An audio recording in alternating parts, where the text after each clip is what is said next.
Thank you, Mayor B. And I'd like to reiterate the fact that we do have a museum in the Pettigrew White Stamps House. And if you have not been through it, all you have to do is contact the archive or either Ms. June Farley, and they will make arrangements for you to go. It's a wonderful place. And while we own the archive, Pettigrew White Stamps House, we had an event day, we had a wonderful time, and the board discussed it Tuesday last week, and we want to make it even larger. Now, we have a great program tonight. That's what everyone came for, and I would like Dr. James Adams to introduce our program.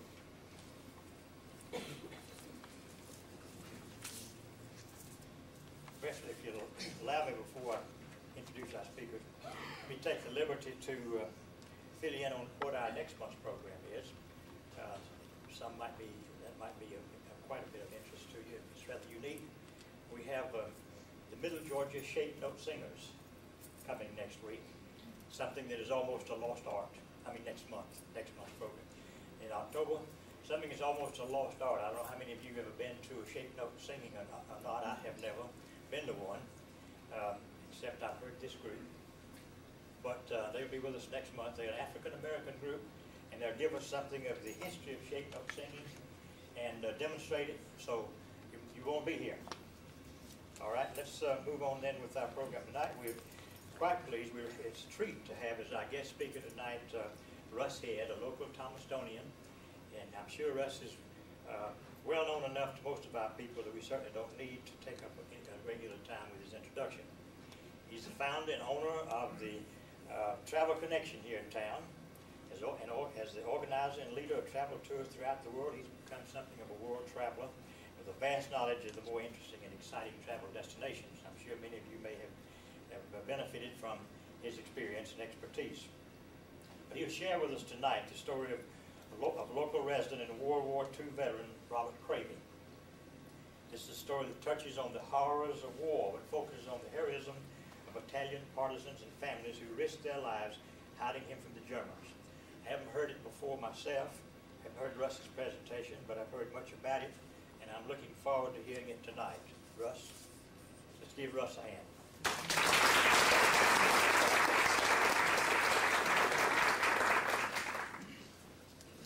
I'm going to try to use the microphone because it may help some people in the back hear better. I hope this is helpful to you. I cannot guarantee that the microphone, this is a little Sarah Ann and Mary Catherine's karaoke machine. So. Doug said, don't be surprised if halfway through it the village people start singing YMCA. I said, I hope not. But anyway, we'll see how it goes. I appreciate y'all coming tonight. The story I have to tell tonight is a wonderful story of heroism, of dedication and devotion and sacrifice, both by Americans, but by Italian partisans who risked their lives to save someone that most of us know. But also equally important in this is the vision of a 7-year-old boy and what freedom meant to him at that time. And I think at this time in our history when we begin to wonder sometimes, should we be here or there? I know everybody has their opinion. Should we be here or there fighting for freedom for other people? But this is at least one story of what freedom, the gift of freedom meant to somebody, and the dream he had that lasted for 50 years to do something about that appreciation and dream.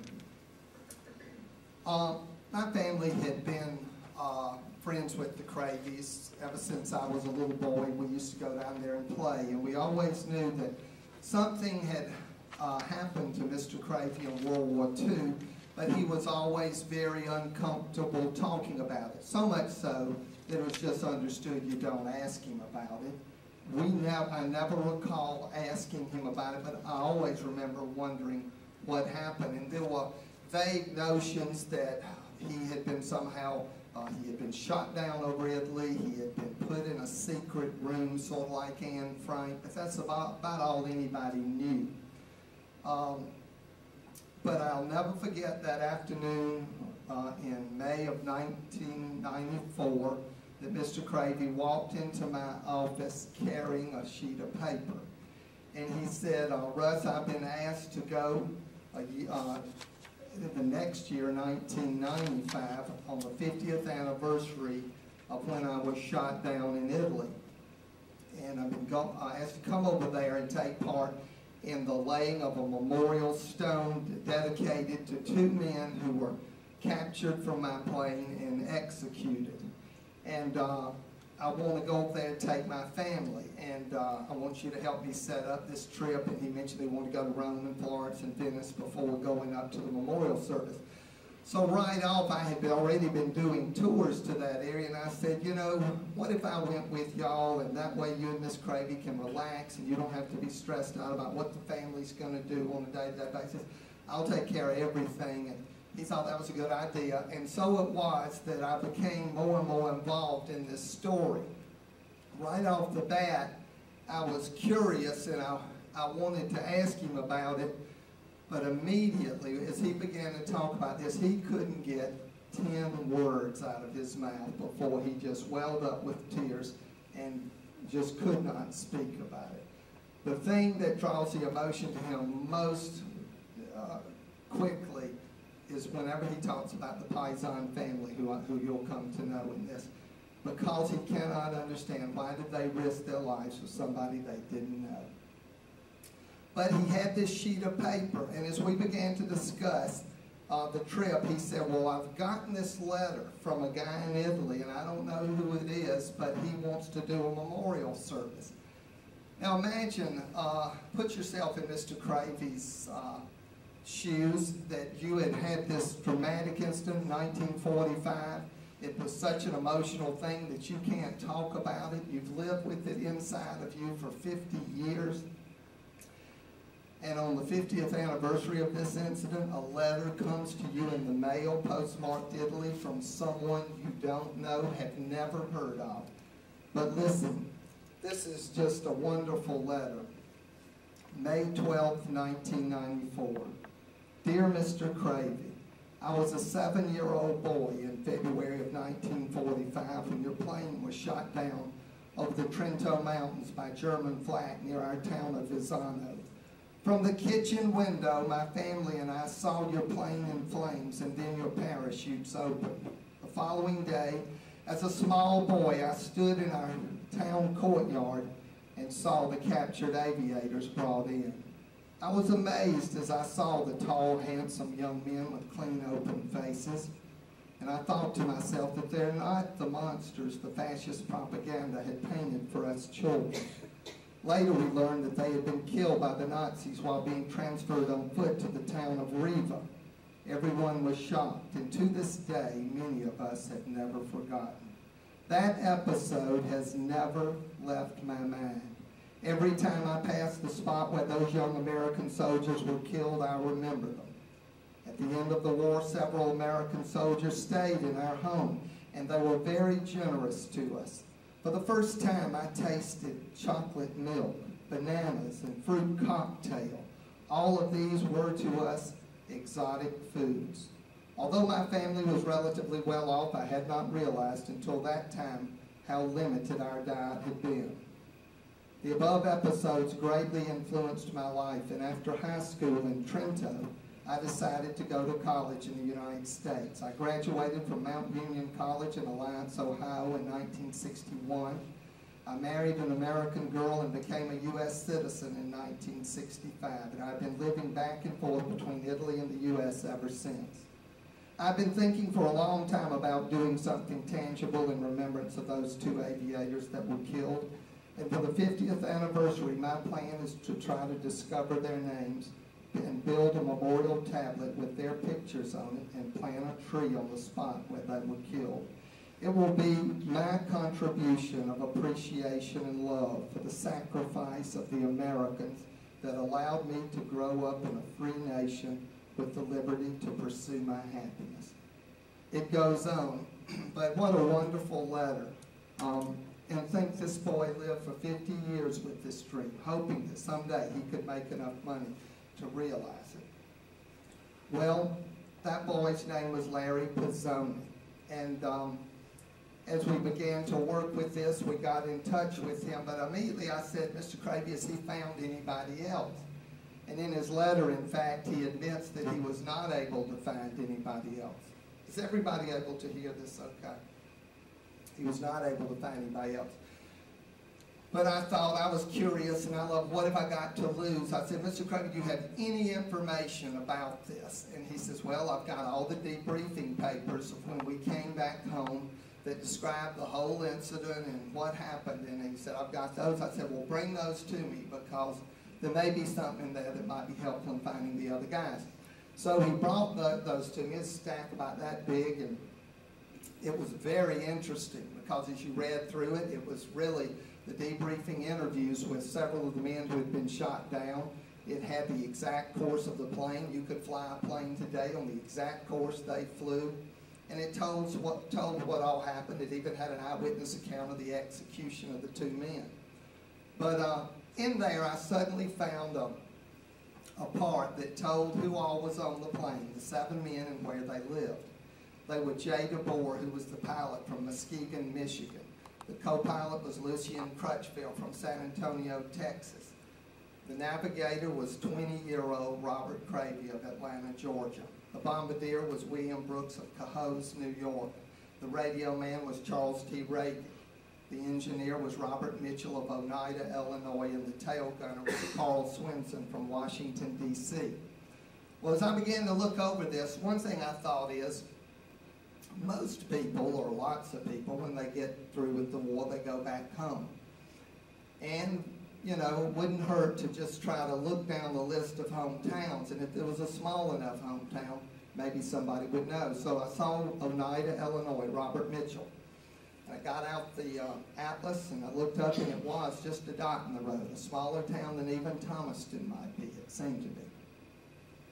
So I thought, well, I'll at least call the police station, the fire station, ask them, do they anybody know? But just for the start off, I'll call information, telephone information.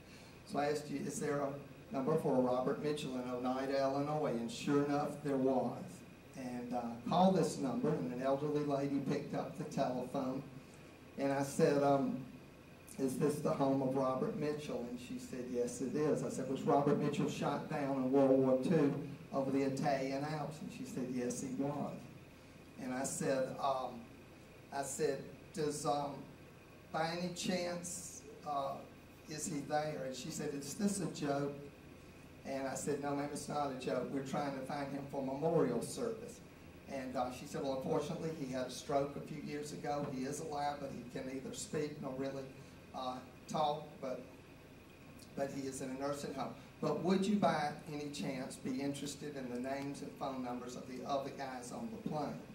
And I said, I sure would. So it was with that one phone call that we got the names and phone numbers of everybody but Carl Swinson, who was the tail gunner on the plane. So we got in touch with them, and so it was that the next March of 1945, we actually got all those guys together. We first met in Venice, and then we had a very emotional meeting there because it was the first time that they had seen each other in about, first time they'd seen Mr. Cravey. The other guys had seen each other a little bit before them, but in almost 50 years. So Mr. Cravey was very emotional with this. And then we went to the memorial service. And having started off with that introduction, I'd like to tell you a little bit about the incident, and then I'll follow a few of the guys and what happened. Mr. Cravey was 20 years old in February of 1945, and believe it or not, at age 20, he had had experiences far beyond those of most people his age, because by this time, February 25th, he was on his 45th mission in a B-25 bomber. If I hold the microphone away like this, do you hear it as well as I do up here? So you hear, okay. Because when I hold it like this, I don't feel like you're hearing anything. But anyway, Mr. Cravey was on his 45th mission. Now, most people think 24 missions and you were done for, but that was not true. They kept bumping him up. In fact, they told him, if you make it to 60 missions, we might let you go home. But what was sad about that is he said they got shot up on every mission so bad that they would just have to come back into the debriefing room after that, see who they had left, and put together new crews for the new plane. And it did not matter whether you had done your job or not. Mr. Cravey became navigator, and he said, he sat down one day and he says, "Cravey, you're navigating tomorrow." He said, "Sir, I don't know a thing about navigation." The guy just slammed his hand on the table. He said, "Well, you're going to be navigator because you've always got left." He had already, the Germans with their 88s had become very adept at shooting planes down. At first they had a problem judging altitude, but through the method of triangulation, they had found very quickly that if they put 2-3 spotters in the mountains when a plane came through, if they all worked on this deal, they could get the altitude very quickly, and within 5 feet should get it right. And they were shooting planes down right and left. In fact, Mr. Cravey had already been on a mission in which 12 planes left and only 3 came back. And those were shot up. So this was a daily occurrence. He said, "I'd already determined that my chances of getting out of this war were slim or none." One day he said, "I had a friend that was in another B-25 and we were split up on this particular mission. He was in the nose of the B-25. It has a glass nose on it. My friend was put in there." So when we got back from the mission, I got on my bicycle and ran back out to the landing field, only to see my friend's plane taxi down the runway with the entire nose shot off, which meant that his friend was dead. So this was the kind of thing he was living with at the age of 20. But on this morning of February 25th, they had a mission which was not a new mission to them. By this time in the war, the Americans had already landed in southern Italy. They'd come up through Monte Cassino, and they were working their way north along the Italian boot. D-Day had already happened, and they were moving into Germany from the northwest. The Germans in Italy were fleeing out of Italy to their sanctuaries in Austria and Germany. And the way they were doing it primarily was to go through the Brenner Pass. Today, if you take a train from Venice or Verona, you take a train from Verona to Innsbruck, you go through the Brenner Pass. And it was this Brenner Pass which, through the centuries, has been an important pass through the Alps, that the Germans were escaping to their sanctuaries in Austria and Germany. And so their job, they were actually, Mr. Cravey's bomber squadron was based out of Corsica. Now some of you may know as Corsica as where Napoleon was born. It's a rocky mountainous island lying in the Mediterranean, owned by France, although it looks like it ought to be owned by Italy. But there's a little town on the coast there called Salinzara, Corsica, and that was his base. And their mission on this day was to fly off Corsica and to go up and to run in a bombing mission into the Brenner Pass. And Mr. Cravey's particular job on their plane was to knock out the gun batteries at the Lavis Rail Bridge so that the people behind them in the squadron could bomb the bridge. But he said the Germans had gotten so good that we bombed those bridges, we'd knock them out one day and 5 days later they'd be up and running again. But it had to be done, and it was just into murderous flak and anti-aircraft fire as they went through this. And so it was that they left that morning with a crew of 7. They flew off Corsica. They made a landfall today in a town called Santa Margherita Liguri, which is right here. And they went up, and then they turned north, and then they came back, headed south down through the Brenner Pass. Well, their mission had them to be over the bridge at 12 noon.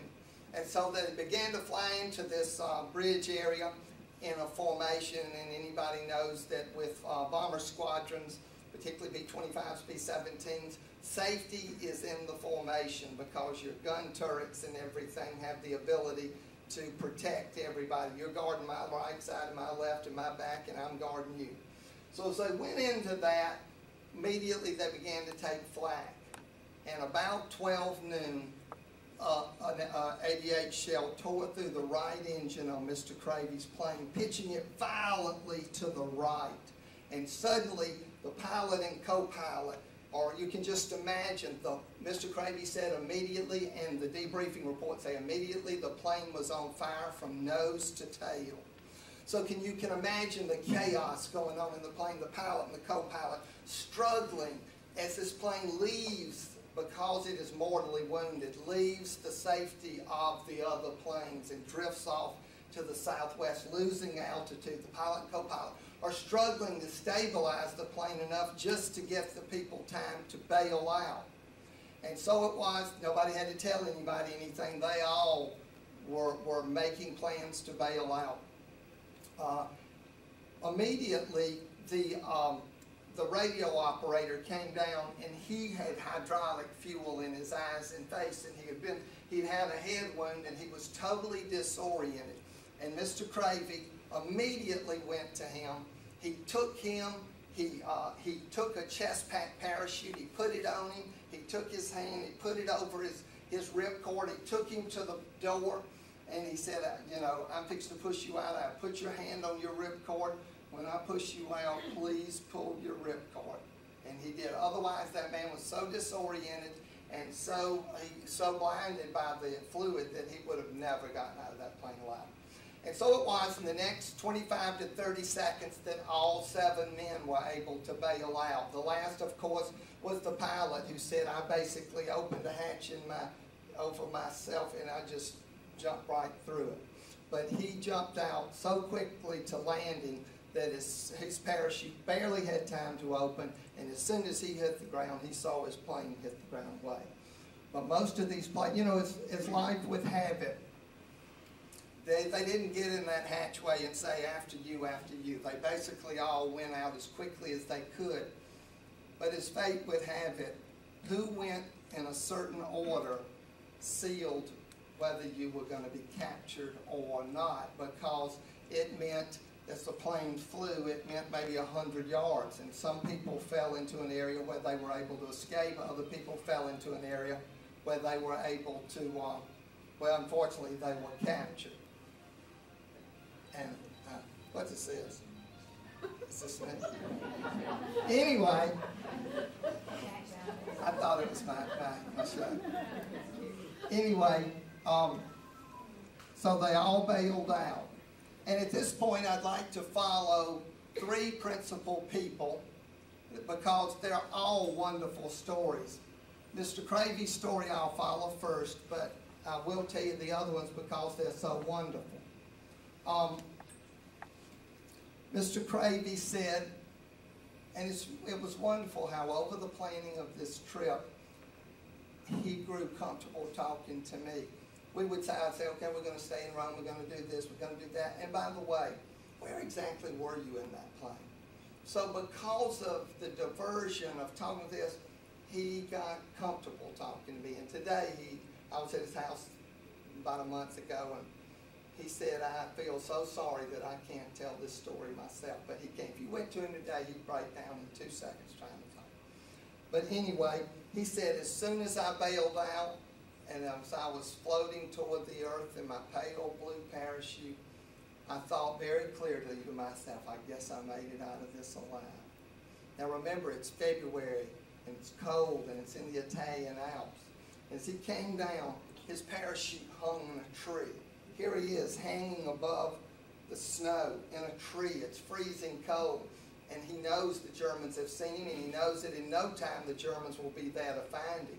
So he reaches in his emergency escape and evasion packet, pulls out a knife, cuts the cords of his parachute, and drops so heavily into a snowbank that he drops below. He said, I could look up at the hole I'd made in the snow and see the sky, but I was beneath the snow. And this was to his salvation, because he said very shortly, it was cold in there. I had a .45, but I knew I couldn't shoot my way out of it, so I just slid that in the snow. And very quickly, I heard dogs and people and talking. But something inside me told me, do not come out. This is not good. And so I stayed there. And I guess the people down there looking up, seeing this parachute and seeing a slope of snow, did not think to go up there and look directly beneath it. So they wandered off. And after this, he's getting colder and colder, and he realizes he's going to have to come out, and he hears another person rummaging around out there, and he says, I'm going to either freeze, I got to come out here. So he hauls himself out of the snow, and just like in a movie, you could not write a novel any more dramatic than this. He hauls himself out of the snow. He stands face to face with a person he knows. He doesn't know whether they're friend or foe. And in broken English, he says, "Speak it Inglese? Do you speak English?" And that, imagine the drama. Is this friend or foe? And suddenly that guy said, "I guess so. I just spent 20 years in Plainfield, New Jersey." That man's name was Berto Pertolana, and he had become a member of something called the organization. The organization was a group of partisans who were loosely knit together in the Italian Alps, and sometimes funded by a mysterious British officer who was funding and creating a type of underground railroad that would spirit down flyers into safe houses and sometimes modes of transportation that would get them either into a safe house or sometimes to Switzerland if possible. So Berto Pertolana said, "I'm a member of this organization, and I'm going to do what I can to try to help you get out of here." And so for the rest of their day, they worked their way down the mountainside. And at the end of that day, he put him in a wooden shed. And when we went there in 1995, these guys took us up there and showed us this wooden shed. And with inside on a hill, they said, "You see that house up there? That was the SS headquarters. We had him in this house right under their nose."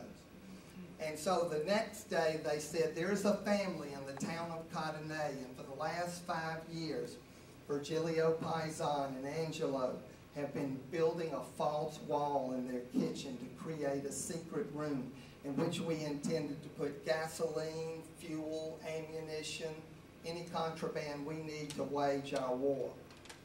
And so he said, "Well, I'm going to try to get you to their house." And so it was that they were successful.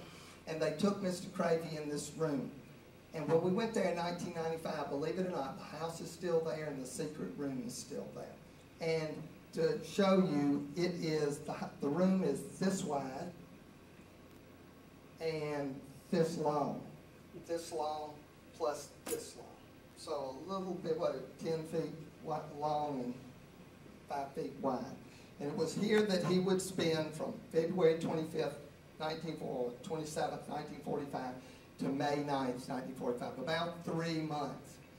What it had was a little spigot and a bucket, and it also had a window. And fortunately for that window, the ground sloped outside so precipitously that nobody could come up and stand and look in that window, but he could look out. Very shortly, they brought in the tail gunner, Carl Swinson, and he was brought in. And so it was over those 3 months. They spent that time. Mr. Cravey, Berto Bertolana brought Mr. Cravey 2 books. Oddly enough, being from Atlanta, he brought him Gone with the Wind, which he read twice, and Anthony Adverse, which I don't know much about, but he read that twice as well, and he tried to learn a little English.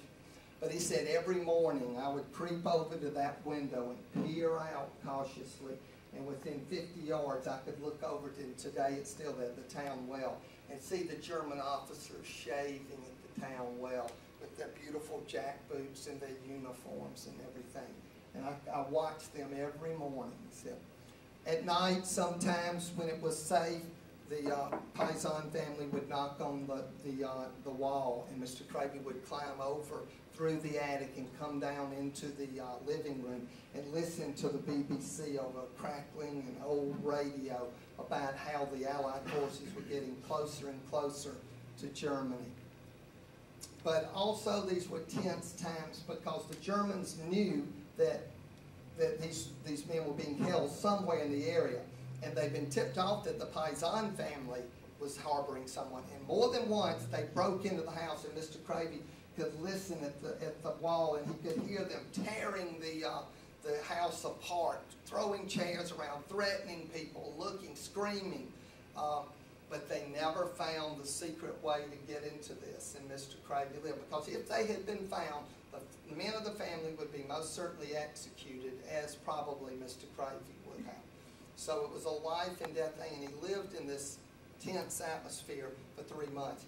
At one point, Carl Swinson, the tail gunner, goes stir crazy, and he just said, I can't take it anymore. I've got to get out of here. I'm going to try to make a break for it. Mr. Cravey grabbed him and he said, if you try to get out of here, and people that know Mr. Cravey, he's a pretty mild-mannered guy, he said, if you try to get out of here, you'll get caught. And if you get caught, they'll kill all of these men who've risked their life for us, and they'll probably kill us too. If you try to walk out of this room today, I'll kill you with my bare hands. And so imagine this. Now, added to the general tension is this tension between the two guys. But fortunately, on May 9th, 1945, 3 months later, the 10th Mountain Division moved into the Trento area, liberated the town, and Mr. Cravey and his Mr. Carl Swinson and the other people walked down the mountain to be greeted by the liberating troops. And later on at the end, I've got some pictures that show you that. But I'd also like to tell you the fascinating tale of the pilot, because this all sounds like the movie. The pilot bailed out at the last minute. He said, as soon as I hit the ground, I saw my plane crash. German bullets were popping around me, but I scrambled up. He said, in our escape and evasion lectures, we'd always been told the partisans control the highlands and the Germans the lowlands. So if you get shot down in the mountain, unless you're with somebody that knows the lay of the land, go uphill, not downhill. And so he began to work uphill. And he hid enough, and he was successful enough for nightfall not to be caught by the Germans. And then he lived off the land for 3 days until he was at the point of starvation. And he said, one day he was part of starving and freezing. And remember, it's February 1945. He said, I've got to try to make contact with somebody. And no sooner than that, then he sees a priest walking a mountain trail. And he comes out and he said, will you have mercy on me? And this priest takes him to a church in Trento and hides him. And one time the Germans break in the church, and the nuns took him, dressed him in the habit of a monk, and through this garb he was able not to be discovered by the Germans. And also, it's funny, every year I find out something. I called this man earlier this year, and he told me a wonderful gem of a new fact that I'd never heard. He said, I said, tell me more about the mysterious British general. And he said, well, I can't tell you as much about him as you might think, because they told me he wants to come talk to you to try to orchestrate your escape. But he does not want you to see him, because if you're captured, you might and he's captured, maybe you'll point him out in the lineup. So he said, he's coming tonight to the church. He's going to be in one room, you're going to be in another. The door will be cracked. You'll carry on a conversation, but neither is to see the other person. And so that happened. And so it was that they developed a miraculous way of escape for this man. He was put with 3 young girls, and they walked for several days. And suddenly the girls, using money given them by the mysterious British officer, bribed a train conductor who was conducting a German troop train. This man they dressed a pilot in an Italian military uniform, and the Italians at one point had been with the Germans. So these girls brought this man on the train, and they said, you're going to act like you're deaf and dumb. Don't say anything, and he probably said the dumb part came easy. It was the deaf part. Anyway, they brought him on this train and sat him down, and they told the SS officer, don't bother with this guy. He's deaf and dumb. He's so shell-shocked from the war, he can't understand anything. And so he said, I sat across from an SS officer for a whole day on a train. And he said the hard part of it was that right before this, I had been told that my 2 friends on the plane had been executed by the SS. And so I'm there trying to be deaf and dumb, and at the same time struggling within me, do I exact revenge on this man for the deaths of my friends, or do I keep my cool and be safe? He was managed to keep his cool. After about a day and a half, they got off that train. They walked further through the snow to the town where the girls lived. And then movie of movies, the girls say there's going to be smugglers coming through this town in 3 days. They've been working these mountains all the wartime. What they do is they steal German auto parts in Italy, they smuggle them through the Alps, and they sell them in Switzerland. And we're going to put you with those smugglers, and they're going to get you to Switzerland. And so it was. The smugglers came through, got Jade aboard to Switzerland. He flew out. He comes to America via the Red Cross and calls the Cravey family and says, all I can tell you is we all bailed out. 2 were killed, but your son was alive last time I knew. And since then, I've gone through Mr. Cravey's artifacts at home, and there were wonderful letters in there. One from Richard Russell, Senator Richard Russell, to Mr. Cravey's daddy, saying, keep faith, you know, sometimes these things work out okay, and I'm praying, you know, praying that this will work out, so don't, just because you hadn't heard from your son, don't worry about it. Lots of little letters like that. So then this pilot got out. Now the last little story I want to tell you about the guys that bailed out was, one guy bailed out. He said, when I was coming down, I got hit in the head with something, it about knocked me out. I found myself hanging in a tree when I got down. I tried to scoot over and slide down the tree, but I lost consciousness and I fell down. And I was so dazed and disoriented that a man and a boy came up who were partisans, and they tried to get me to medical help. But halfway there, a German patrol saw us. They ran off, but I got captured. I was taken to a tavern. I was sat in the middle of the tavern in a chair, and 2 German officers interrogated me. And whether they were playing good cop or bad cop, or they were serious, one kept pulling his gun saying, let's kill it. See, I don't know what they were saying, but I knew this. That guy kept pulling his gun, meaning he wanted to shoot me. And the other guy would say, no, let's save this guy for intelligence purposes.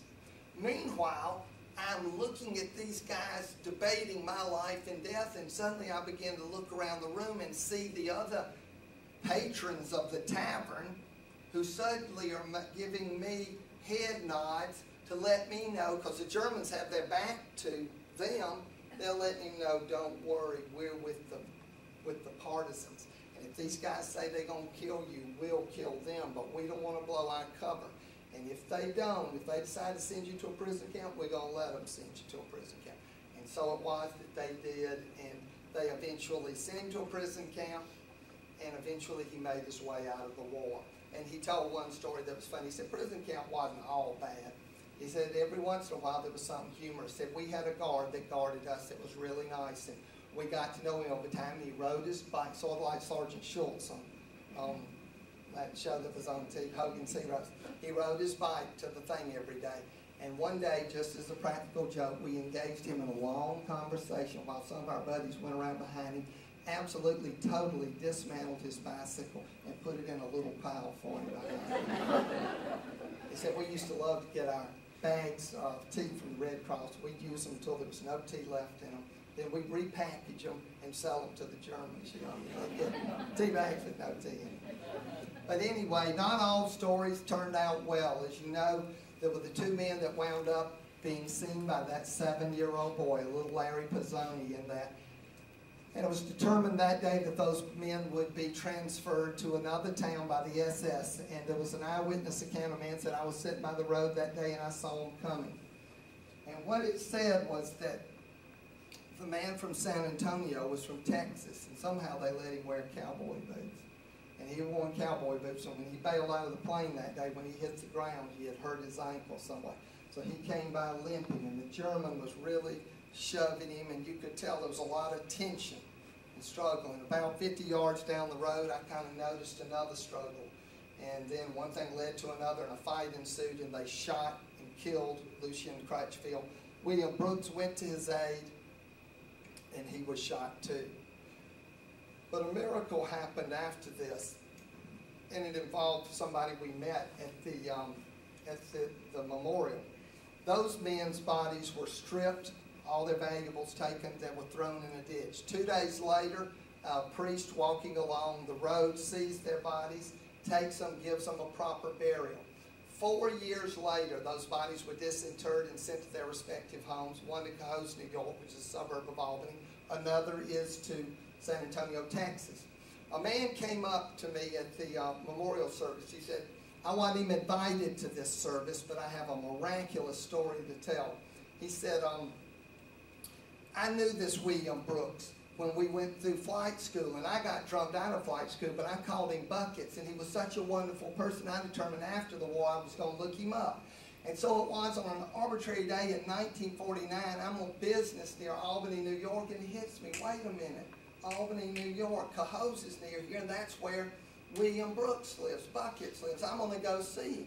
So he goes to this town that day, and he's wandering around asking, does anybody know where William Brooks is? He doesn't see him in the phone book, but suddenly he hears church bells ringing. And he said, something just told me, go to those church bells. And I went to those church bells and I said, what's going on here? And they said, well, we're having a memorial service for an aviator that was shot down in World War II. He said, what's his name? And they said, William Brooks, the very man he had come to see on some arbitrary day 4 years later. What are the chances of that? It was amazing. But the last thing I would like to say is Carl Swinson. I was never able to find him. And because of that incident in the room with Mr. Cravey, maybe he didn't want to be found. We had been told that he had gone on and served in Korea and was shot. But I went to the Korean Memorial and he wasn't there. So I always wondered, well, what somehow we ought to find somebody. And earlier this year, Gordon Brown, I was telling this to Gordon Brown and about this, and you know, he got more interested in it, and via the internet, he said, well, give me his name. I said, his name is Carl R. Swinson, and he lived in Washington, D.C. then, and he was about 79 years old, would be about 79 years old today. So Gordon went home, and within a couple hours, he called me up and said, Russ, I found a Carl R. Swinson in Arlington, Virginia. That he had lived in Washington, that's close enough. And he's 79 years old, but I thought, well, that doesn't check out, because according to the debrief report, he and Mr. Cravey are the same age, and I thought Mr. Cravey was 84 at the time. But Doug came home that day, and I said, Doug, how old is Mr. Cravey? He said, 79. So, bam, I said, what are the chances that you've got a guy the same age, same initial, same location? Chances are we might have found him. So I called this guy up that night. I said, is this Carl R. Swinson? He said, yes, it is. I said, did you serve in World War II? Yes, I did. Were you in the Army Air Force? Were you shot down over Italy? And suddenly he paused like he was a trapped animal or something. And he looked like he didn't want to go any further. So he said, no. I said, well, where did you serve in World War II? He said, it's just stumbling now. I served in Sicily. No, I served in England. So I thought, well, this is strange. So anyway, I said, well, you know, we had a memorial service. Everyone got wonderful gifts. And I thought that, you know, I was always sorry that we couldn't find this man. I just thought you might be him. And if you are, you know, I was just hoping to find you. But anyway, he said, no, we got the wrong man. So anyway, hung up. And then I wrote him a letter saying, you know, this is who I am about it. This was the incident. And then, so about 2 weeks later, I got an answer on my answer machine saying, Russ, this is Carl Swinson, Jr. I was just at my mother and daddy's house. I see your letter, and my daddy is definitely the man you're looking for. And he was the man, and I don't really know why he didn't talk about it. He was probably afraid I was some scam artist, really, or something. But anyway, so we finally found him, and since then they've sent me pictures of him. He did go on to serve in Korea and Vietnam and wound up his military career, full-time military, working in the Pentagon. So that was it. But in the end, I would like to, you know, refocus again on the 7-year-old boy and his appreciation. You know, so many times what we do seems unappreciated. It was a 7-year-old boy who stood in a courtyard, who saw this, who never ever got over it, and who lived a life that he feels is so benefited. The key to his life was the freedom that Americans went a world away, fought for people they didn't know, and it was a key to it. And earlier this year, I was in New York, and I was talking with a lady from the Library of Congress, and she was so appreciative. She was on this tour I was doing, and everything. She said, oh, thank you so much. inordinately appreciative for everything. I said, this lady has got a story, because nobody is this thankful for everything that happens to them. So I said, what's your story? We were waiting around. She was going to fly out, and I was going to fly out. And we were just, I said, what's your story? She said, why do you want to know? I said, because I know there's a story behind you. And she said, well, I don't like to talk about it much, but I was born in Romania. And it's so horrible, I don't want to say anything about it other than, for example, we lived on the second floor of an apartment house. We couldn't even cook fish for fear that somebody would smell it, report us to the authorities. We'd get turned in for buying black market fish. And then I made my way to Beirut, and that was a little bit better, but not a whole lot better. And then I came to America. And I said, you know, in the midst of so much bad said about America, I said, what do you think of when you think of America? And she just got this teary-eyed look, and she said, when I think of America, I think it is a kind of paradise.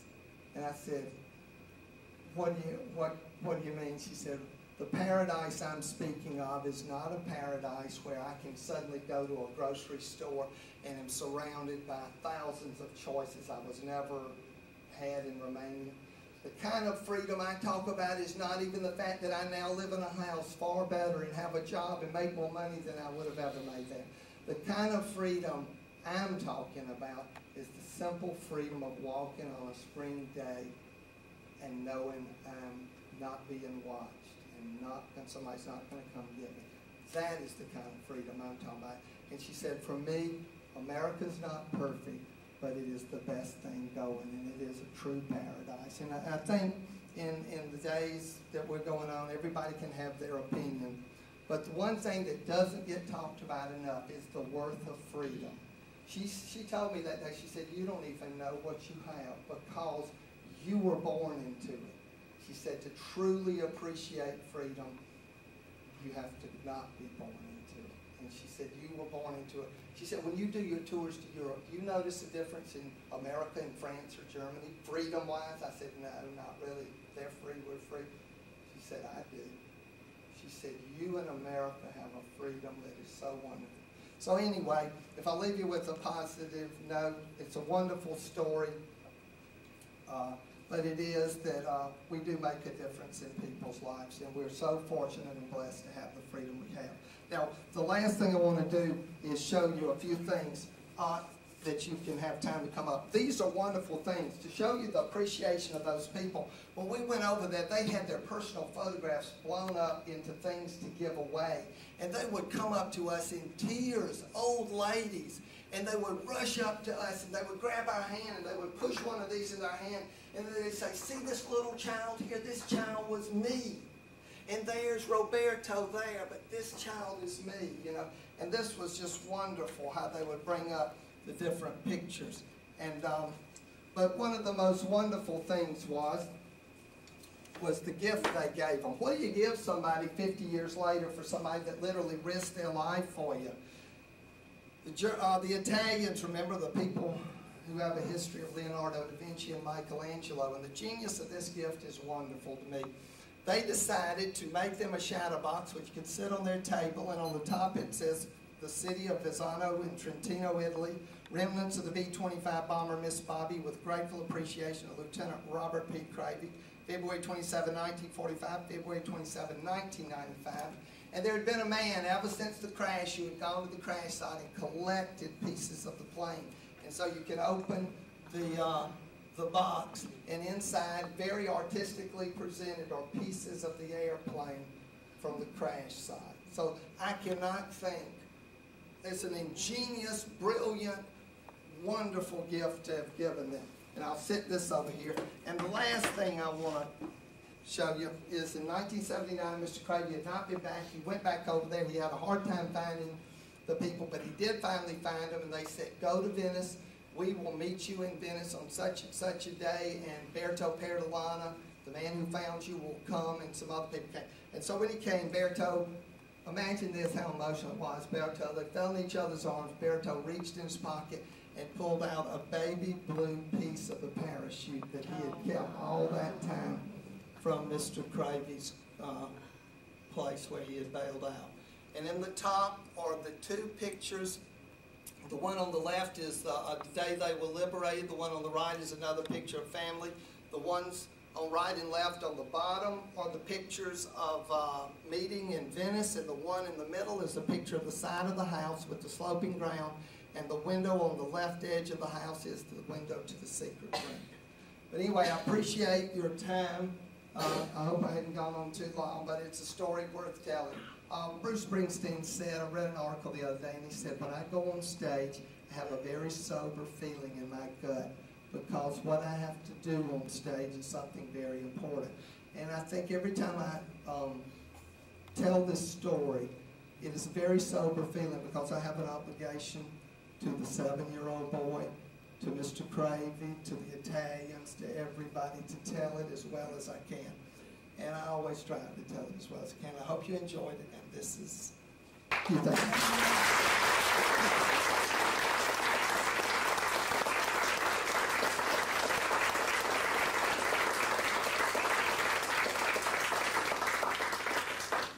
Thank you very much, Russ. Isn't it wonderful that we do have this freedom, and to think that people did this? Russ, we'd like to thank you for taking your own personal time, your own personal money, and coordinating with Mr. Cravey and bringing all this out due to the fact that he can't.